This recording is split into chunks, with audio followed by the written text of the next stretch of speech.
یہ اسلام آباد کی ایک حسین شام تھی۔ شادی کی تقریب میں ڈانس کرتی شوخ چل لڑکی نور مقدم کے ساتھ ہیں ظاہر جعفر۔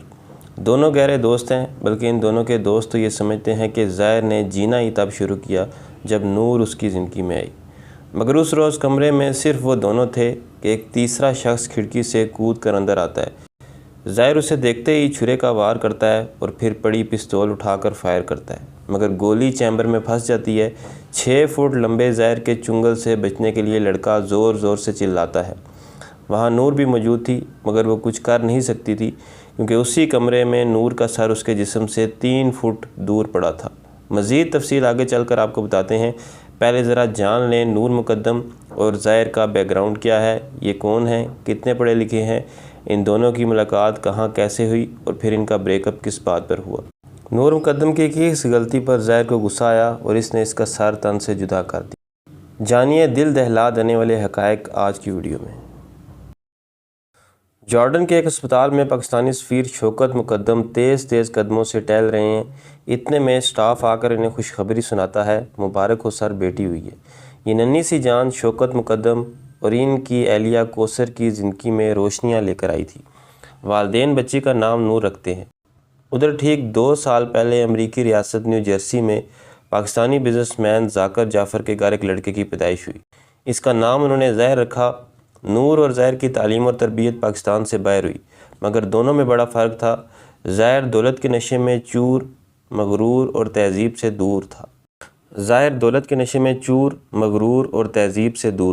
ادھر نور مقدم ایک سلجھی ہوئی، محبت کرنے والی، مہذب اور مذہب سے لگاؤ رکھنے والی لڑکی تھی، مگر پھر قسمت نور مقدم کو اس منفی سوچ رکھنے والے ظاہر جعفر کے قریب لے آئی۔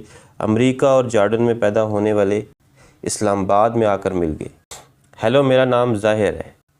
ہائے، میں نور ہوں، پلیز ٹو میٹ یو۔ بات ہائے ہیلو سے آگے بڑھی، نمبر ایکسچینج ہوئے اور ملاقاتیں شروع ہو گئی۔ نور کی اٹریکٹیو پرسنالٹی ظاہر کو اس کے قریب لا رہی تھی۔ ظاہر نشے کا عادی تھا، اس کا اپنا آپ اس کے قابو میں نہ تھا۔ پاکستان آنے سے پہلے لندن میں ایک شام اس کا ماں سے کسی بات پر جھگڑا ہو گیا۔ عصمت آدم جی ظاہر کو سمجھانے لگی، دونوں میں بحث شروع ہو گئی۔ ماں کا سمجھانا ظاہر کو بالکل پسند نہ آیا اور اچانک اس نے اپنی والدہ پر حملہ کر دیا۔ بطور تھراپسٹ والدہ کو اندازہ ہو گیا کہ ظاہر کی دماغی حالت ٹھیک نہیں ہے اور اسے تھراپی کی ضرورت ہے۔ پاکستان آ کر والدہ نے بیٹے کو وہاں داخل کروایا جہاں سے وہ خود تھراپسٹ بنی تھی، اور یہ ادارہ تھا اسلام آباد کا تھراپی ورکس۔ یہاں الٹا دودھ کی رکھوالی پر بلے کو بٹھا دیا گیا۔ ظاہر یہاں اپنی تھراپی کروانے کے بجائے خود تھراپسٹ بننے لگا۔ تھراپی ورکس کے CEO طاہر ظہور کہتے ہیں کہ کورس کے دوسرے سال فیل ہونے کے بعد ظاہر جعفر کو ہٹا دیا گیا تھا اور اسے کلائنٹ دیکھنے کی بھی اجازت نہیں تھی، لیکن ظاہر تو اب یونیورسٹیوں میں تھراپی پر لیکچر دیتا پھرتا تھا۔ ملنا جلنا بڑا تو نور پر ظاہر کی حالت کھلنے لگی۔ اس کا عجیب و غریب رویہ نور مقدم کو اس سے دور کر رہا تھا۔ نشے کی حالت میں وہ آپے سے باہر ہو جاتا۔ ظاہر کا یہ روپ نور کے لیے حیران کن تھا۔ اسے امیر باپ کی بگڑی اولاد کے ساتھ اپنا مستقبل تاریک نظر آنے لگا۔ میں اس کے ساتھ نہیں رہ سکتی۔ نور نے بریک اپ کا فیصلہ کر لیا۔ وقت گزرتا گیا، دونوں کو ایک دوسرے سے بات کیے 3 مہینے ہو چکے تھے، مگر پھر ایک رات نور مقدم کے فون پر ایک میسج آیا۔ یہ ظاہر کی طرف سے تھا۔ اس میں اس نے لکھا، میں ہمیشہ کے لیے ملک چھوڑ کر جا رہا ہوں، بس آخری بار تم سے ملنا چاہتا ہوں، پلیز۔ نور راضی ہو گئی اور آخری بار ظاہر سے ملنے کے لیے گھر میں کسی کو بتائے بغیر نکل گئی۔ اسلام آباد F7 کے گھر میں ظاہر جعفر اکیلا تھا۔ اس کے والدین کراچی گئے ہوئے تھے۔ ظاہر نے نور سے جھوٹ بھی نہیں کہا تھا۔ اس نے امریکہ روانگی کے لیے ٹکٹ بک کروا رکھی تھی، لیکن اب ظاہر کے ذہن میں کچھ اور خیال آ رہا تھا۔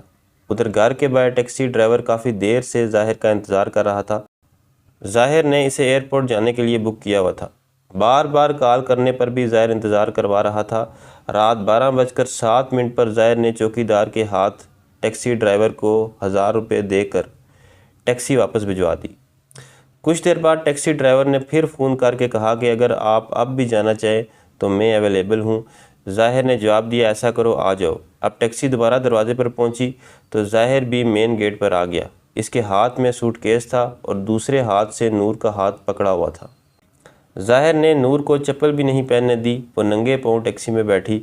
رات 2:20 پر ٹیکسی ایئرپورٹ کے لیے روانہ ہوئی، لیکن ابھی ٹیکسی ایئرپورٹ سے دور تھی کہ ظاہر نے ڈرائیور سے گاڑی گھمانے کے لیے کہا۔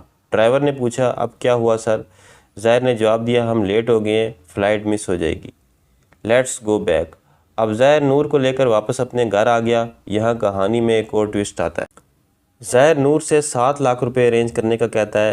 نور چونکہ گھر پر کسی کو بتائے بغیر آئی تھی، وہ اپنے ڈرائیور کو فون کرتی ہے اور اسے 7 لاکھ روپے فوراً ارینج کرنے کا کہتی ہے۔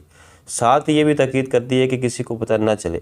خیر جیسے تیسے ڈرائیور 3 لاکھ روپے ارینج کر کے بتائے ہوئے پتے پر ظاہر کے گھر باہر آ کر کھڑا ہو جاتا ہے۔ ظاہر یہ رقم گھر کے نوکر کے ذریعے وصول کرتا ہے۔ اسلام آباد میں F7 کے اس گھر میں آگے چل کر بہت بڑا کوہرام مچنے والا تھا۔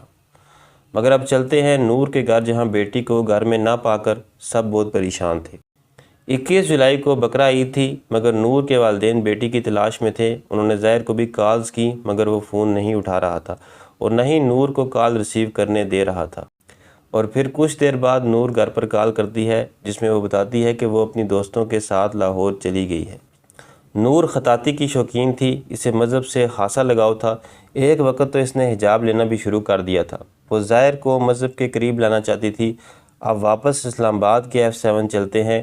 ظاہر بیرون ملک جانے کا ارادہ ترک کر چکا تھا۔ نور آخری ملاقات کرنے اس کے گھر میں تھی اور اب وہ نور کو جانے نہیں دے رہا تھا۔ دونوں میں بحث ہوئی۔ نور فوراً واپس جانا چاہتی تھی۔ ظاہر جعفر نے اس پر تشدد شروع کر دیا۔ نور اپنی جان بچانے کے لیے بھاگی۔ وہ روشن دان سے کودی اور سیدھا گریل پر گری۔ پھر وہ اپنا پیٹ پکڑے آگے کی جانب بڑھی۔ وہ مین گیٹ سے باہر نکلنا چاہتی تھی، مگر یہاں واچ مین نے دروازہ بند کر رکھا تھا۔ وہ کہتی ہے، ظاہر مجھے مار دے گا، مجھے جانے دو۔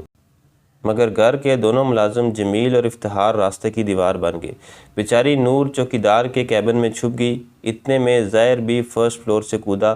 نیچے آ کر اس نے نور کو کیبن سے باہر نکالا اور ہاتھ پکڑ کر گھسیٹتا ہوا واپس اندر لے گیا۔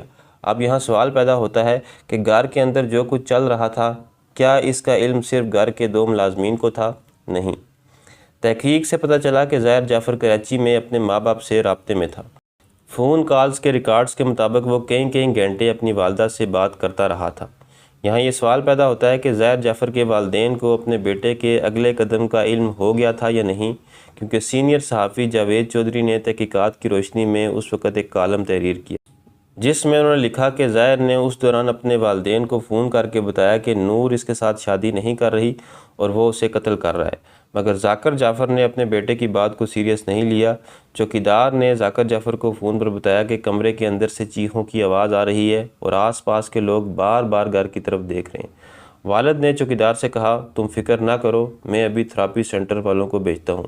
اور پھر ذاکر جعفر نے تھراپی سینٹر کے CEO طاہر ظہور کو فون کیا، لیکن ادھر صورتحال تیزی سے خراب ہوتی جا رہی تھی۔ نور کے شادی سے انکار پر ظاہر آپس سے باہر ہو چکا تھا۔ وہ چاقو سے اس کے جسم کو جگہ جگہ سے زخمی کر رہا تھا۔ وہ چیختی چلاتی رہی، مگر کوئی مدد کو نہ آیا۔ ادھر ظاہر کے والد کی طرف سے بھیجی گئی ٹیم اب دروازے پر کھڑی تھی اور اندر جانے کے لیے نئے حربے آزما رہی۔ اگر آپ کو یاد ہو تو کہانی کے شروع میں یہ بتایا گیا تھا کہ ایک لڑکا کھڑکی سے اندر کودتا ہے، جس پر ظاہر حملہ کرتا ہے۔ وہ لڑکا تھا تھراپی سینٹر کا نرسنگ سٹاف امجد، اور بالآخر پھر انہیں بلایا گیا، جنہیں بہت پہلے بلا لینا چاہیے تھا۔ کمرے میں داخل ہونے والے پولیس اہلکار بھی منظر دیکھ کر سکتے میں آ گئے۔ نور کی شناخت کے لیے شوکت مقدم کو فون کر کے بلایا گیا، لیکن کہانی یہاں ختم نہیں ہوئی۔ اب ظاہر بچ نکلنے کے راستے ڈھونڈ رہا تھا۔ اس کا پہلا حربہ تھا، میں تو امریکی شہری ہوں، مجھ پر پاکستان کا قانون لاگو نہیں ہوتا۔ اسی دوران امریکی سفارت خانے سے کچھ افراد ظاہر جعفر سے ملنے کے لیے آئے۔ ایسا لگا جیسے پاکستانیوں کو قتل کرنے والے ریمنڈ ڈیوس کی طرح ظاہر بھی بچ نکلے گا۔ امریکی سفارت خانے سے ٹویٹ آتا ہے جس میں وضاحت کی جاتی ہے کہ امریکہ وکیل تو دے سکتا ہے، مگر عدالتی کارروائی میں مداخلت نہیں کر سکتا۔ اب پولیس ظاہر کے والدین ذاکر جعفر اور عصمت آدم جی کو قتل کے شواہد مٹانے کے الزام میں گرفتار کر لیتی ہے۔ دوسری جانب تھراپی ورس کے CEO طاہر ظہور اور ان کی ٹیم بھی شواہد مٹانے کے الزام میں دھر لی جاتی ہے، مگر الزام ثابت نہ ہونے پر انہیں بری کر دیا جاتا ہے۔ ادھر ظاہر جعفر کو اب بھی بچ نکلنے کی امید تھی۔ اب وہ عدالت کے سامنے پاگل ہونے کا ڈرامہ رچانے لگا۔ وہ کبھی ویل چیئر پر آتا تو کبھی اسٹریچر پر۔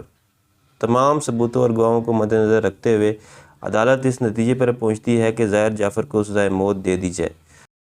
دروازہ نہ کھولنے والے چوکیدار اور خانسامہ کو بھی 10 سال قید کی سزا سنا دی گئی۔ یہ تھی میری آج کی ویڈیو، ملتے ہیں اگلی ویڈیو میں، تب تک اللہ حافظ۔